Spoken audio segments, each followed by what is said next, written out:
In this episode, we are going to talk about the final dimension of culture, the indulgent and the restrained societies. This dimension was added in Hofstede's cultural dimension in 2010 to capture the more recent research conducted around the theme of happiness. This relatively new perspective to understand culture is partly based on research conducted by Michael Minkoff, a Bulgarian sociologist and researcher of the extensive World Values Survey. So what is this cultural dimension about? An indulgent society is the one which values the satisfaction of human needs and desires. On other hand, a restrained society sees the values in curbing human values and desires, and withholding the pleasures to align more with the societal norms. An indulgent society tends to focus more on individual happiness, well-being, and the leisure time. There is a greater sense of freedom and personal control. There is a tendency to allow relatively free gratification of basic and natural human desires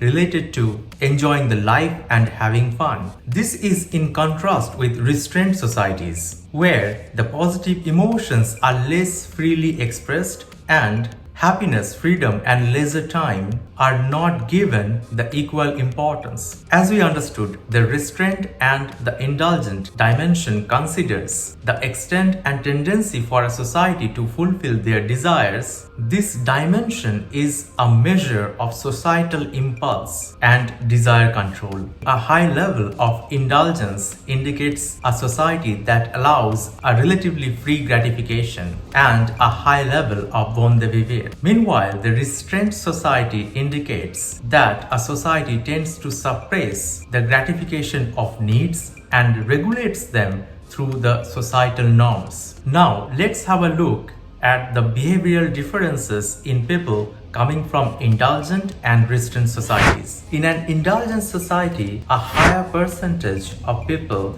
think that they are leading a happy life. In contrast, in restrained societies, a lower percentage of people think that they are leading a happy life. In indulgent society, there is a perception of personal life control, whereas in restrained society, a perception of helplessness is very prominent. What happens to them is not their business, rather it is influenced by all the factors directly and indirectly relevant to them. We could also see in an indulgent society, they attach high importance to leisure time and having friends. Whereas in restrained societies, we could see they tend to attach low importance to leisure time and having friends. Less moral discipline is also a characteristic of indulgent society, whereas in restrained society, we could see high moral disciplines. Talking about the gender roles, in indulgent society, they are loosely prescribed,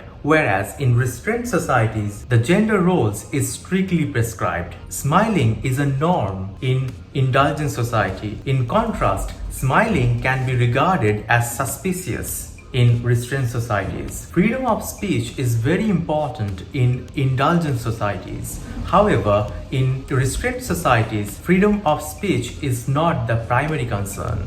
Now we have a fair amount of knowledge about indulgent and restrained societies, and we have also seen the prominent behavioral differences in people coming from these two societies. Now the question is where we could see them. Let's explore that too. If we look at this map, we see that societies with high indulgence are mainly in Americas, a part of northwestern Europe, and in Oceania, whereas most of the Asian cultures belong to the restrained category. African societies show mid to low indulgence behaviors. We can be so sure that, like other cultural dimensions, this dimension is also very important, which influences not only the consumer behavior but also other areas of human behavior, with a vast implications in policymaking, theories, and their applications. Let's understand them through a couple of examples. We could see the indulgent societies have a greater tendency for unrestrained consumption, such as junk foods. As a result, there are more obese people in indulgent societies than in restrained societies. Even though it's not healthy, the junk food is considered to give us an instant pleasure and gratification. In order to prove this argument, let's have a look at this map. This is a map of worldwide consumption of junk food. We could see a resemblance. Most of the countries with higher indulgent behavior tend to consume more junk food than others. As we could see,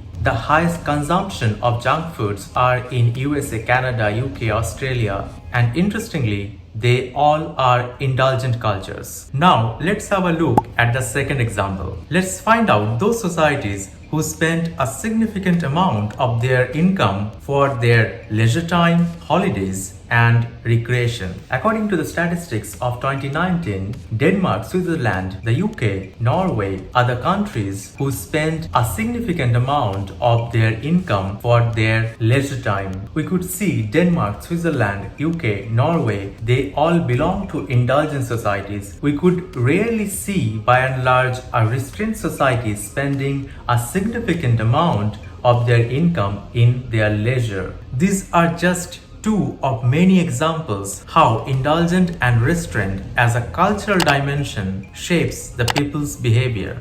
I'm hopeful that this episode added some value to your knowledge about world cultures. As you made until here, I'm sure you must be curious to know other cultural dimensions. You could find them here, and I will see you there.